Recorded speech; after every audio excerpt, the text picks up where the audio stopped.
CFTV1, bonjour, merci de votre présence et de votre confiance. Cela fait longtemps que l'on ne s'est pas vu, ça me fait très plaisir.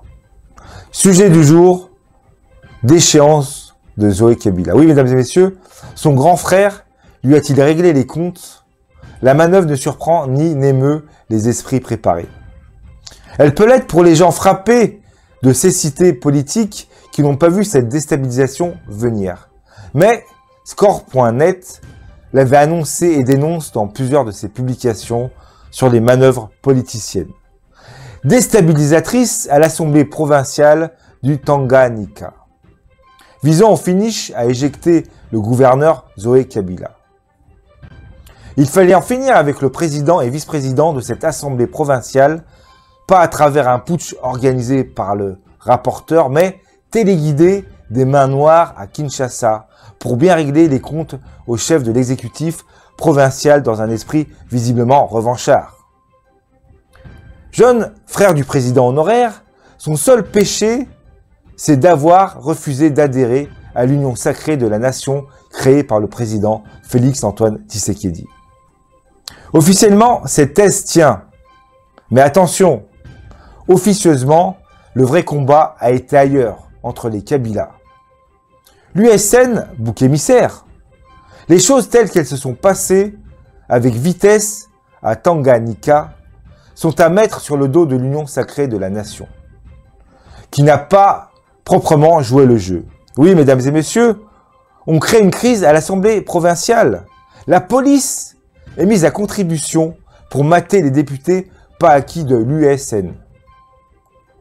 Les choses se sont passées dans une anarchie tolérée pour parvenir à la déchéance du président et du vice-président, suivi de leur interdiction à siéger. Voilà que retenu à Kinshasa à la suite d'une invitation officielle et qu'il attendait toujours à être reçu par le président de la République, Zoé Kabila, n'a pas exercé son droit de défense devant l'Assemblée provinciale du Tanganyika, qui a déchu ce jeudi 6 avril. Oui, mesdames et messieurs, au cours d'une plénière tenue, dans les 13 députés provinciaux présents dans la salle ont voté pour le départ du frère de l'ancien président. Oui, mesdames et messieurs, Joseph Kabila est sur 25 députés que compte l'Assemblée provinciale du Tanganyika, 10 du FCC, présentés comme absents, ont été empêchés ou interdits d'accès à la plénière. Et 2 autres, le président et vice-président, ne pouvaient pas mettre les pieds à l'hémicycle. Oui, mesdames et messieurs, puisque suspendus. Les griefs mis sur le dos de Zoé Kabila sont les mêmes qui composent le refrain dans toutes les assemblées provinciales, qui ont maille avec le gouverneur. Incompétence et mégestion, histoire de famille et règlement familial de compte entre les Kabila. Oui, mesdames et messieurs, les câbles de Scout.net font savoir que Zoé Kabila n'était plus en état de sainteté vis-à-vis de son grand frère Joseph Kabila. Il se serait brouillé sur le dossier de la société belge Kivu Motors, installée au Goma et Bakoivu au départ. Cette société prétendait présente au Congo pour de la vente de véhicules. Mais, dans l'œil et rivé sur les minerais de l'Est, dans ses combines avec Joseph Kabila, mesdames et messieurs, encore le président de la République eut le feu vert de s'installer à Kalemi, au Tanganyika. Les sources médias en ligne affirment, mesdames et messieurs, que le Raïs a confié à cette firme un terrain non présidentiel, mais une zone industrielle pour l'exploitation de ses activités au sens propre comme au sens figuré. Et lorsque Zoé Kabila est arrivé, il leur exigeait à Kivu Motors de travailler directement et exclusivement avec lui et de rompre avec Joseph Kabila. Deal que les Belges ont dénoncé auprès du grand frère, en déplorant les entraves et les menaces que le petit frère leur infligeait. Déjà, Zoé tenait à récupérer ce terrain pour, dit-on, le lotir. Une façon de chasser Kivu Motors désobéissante. Lorsque son grand frère l'a appelé pour qu'il laisse ses potes tranquilles, le petit frère lui aurait répondu qu'il n'a plus d'ordre à recevoir de lui.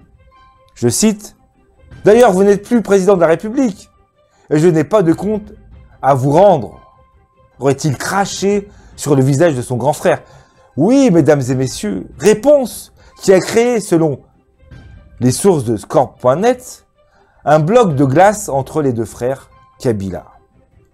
Ces sources du média en ligne regrettent que l'USN se mêle et se fasse salir dans un conflit de divergence des intérêts de prédation, des richesses du pays entre les deux frères. Joseph Kabila aurait bien joué avec ses lieutenants du FCC, qui sont dans l'union sacrée avec évidemment la bénédiction de son ex-allié de la coalition. FCC cache pour régler des comptes à son jeune frère. Voilà, mesdames et messieurs, j'espère que cette émission vous a plu. Je vous dis à très bientôt pour une nouvelle émission. Likez, partagez, abonnez-vous. Et encore une fois, ça m'a fait très plaisir de vous revoir. Je vous dis à très bientôt. Au revoir.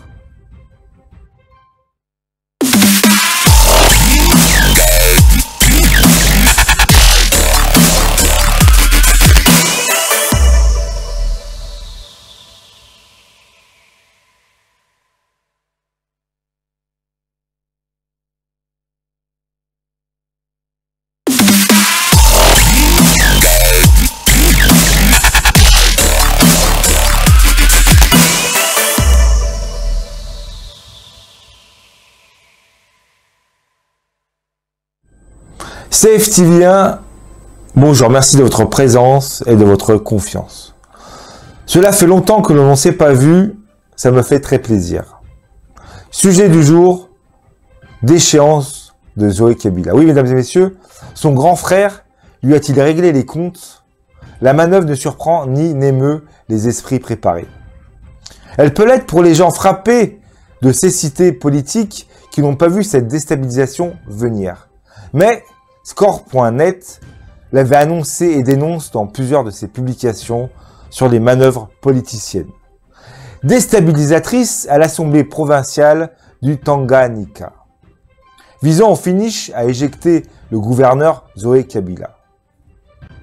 Il fallait en finir avec le président et vice-président de cette Assemblée provinciale, pas à travers un putsch organisé par le rapporteur, mais téléguidé des mains noires à Kinshasa, pour bien régler les comptes au chef de l'exécutif provincial dans un esprit visiblement revanchard.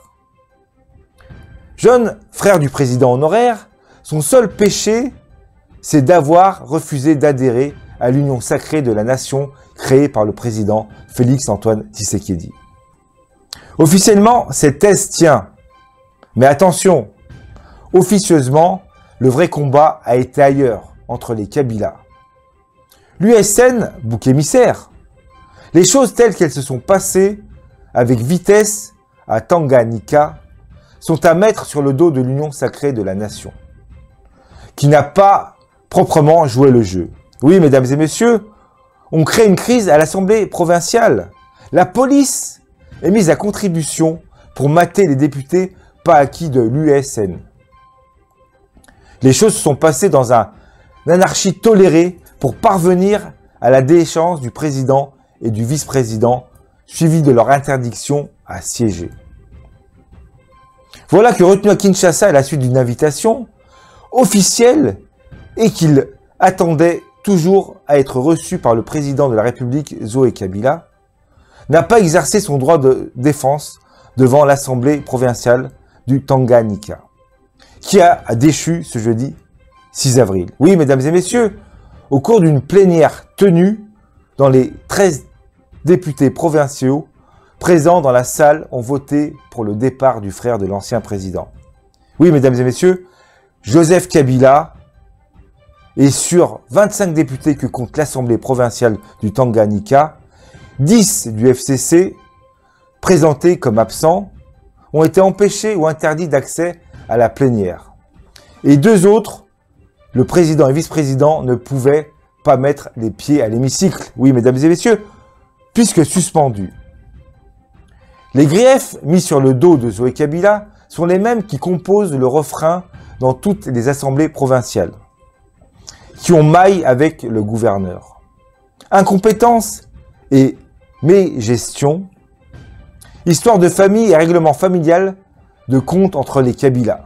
Oui, mesdames et messieurs, les câbles de scout.net font savoir que Zoé Kabila n'était plus en état de sainteté vis-à-vis de son grand frère Joseph Kabila. Il se serait brouillé sur le dossier de la société belge Kivu Motors, installée au Goma et Bakoivu au départ. Cette société prétendait présente au Congo pour de la vente de véhicules. Mais, dans l'œil et rivé sur les minerais de l'Est, dans ses combines avec Joseph Kabila, mesdames et messieurs, encore le président de la République eut le feu vert de s'installer à Kalemi, au Tanganyika. Les sources médias en ligne affirment, mesdames et messieurs, que le Raïs a confié à cette firme un terrain non présidentiel, mais une zone industrielle pour l'exploitation de ses activités au sens propre comme au sens figuré. Et lorsque Zoé Kabila est arrivé, il leur exigeait à Kivu Motors de travailler directement et exclusivement avec lui et de rompre avec Joseph Kabila. Deal que les Belges ont dénoncé auprès du grand frère, en déplorant les entraves et les menaces que le petit frère leur infligeait. Déjà, Zoé tenait à récupérer ce terrain pour, dit-on, le lotir. Une façon de chasser Kivu Motors désobéissante. Lorsque son grand frère l'a appelé pour qu'il laisse ses potes tranquilles, le petit frère lui aurait répondu qu'il n'a plus d'ordre à recevoir de lui. Je cite, « D'ailleurs, vous n'êtes plus président de la République et je n'ai pas de compte à vous rendre. » Aurait-il craché sur le visage de son grand frère? Oui, mesdames et messieurs, réponse qui a créé, selon les sources de Scorp.net, un bloc de glace entre les deux frères Kabila. Ces sources du média en ligne regrettent que l'USN se mêle et se fasse salir dans un conflit de divergence des intérêts de prédation des richesses du pays entre les deux frères. Joseph Kabila aurait bien joué avec ses lieutenants du FCC, qui sont dans l'union sacrée avec, évidemment, la bénédiction de son ex-allié de la coalition. FCC cache pour régler des comptes à son jeune frère. Voilà, mesdames et messieurs, j'espère que cette émission vous a plu. Je vous dis à très bientôt pour une nouvelle émission. Likez, partagez, abonnez-vous. Et encore une fois, ça m'a fait très plaisir de vous revoir. Je vous dis à très bientôt. Au revoir.